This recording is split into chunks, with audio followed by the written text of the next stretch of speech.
बुन्डोल ground जाने बाटो चाहिँ यस्तो डेन्जर रहेछ कि यो हाइकिङको लागि बनाएको यस्तो डेन्जर।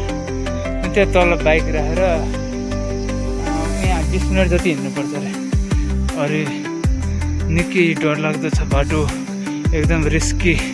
त्यहाँ देख्न सक्नुहुन्छ फ्लड। अरे त्यहाँ ल्यान्डस्लाइड पनि भएको रहेछ। अरे डेन्जर छ यता बाटो चाहिँ, एकदम डर लाग्दै रहेछ यता बुन्डोल ग्राउन्ड हाइकिङ रुट। हरियाली पनि छ छन चाहिँ, भए पनि भरङ चाहिँ पुरै ठाडो छ एकदम।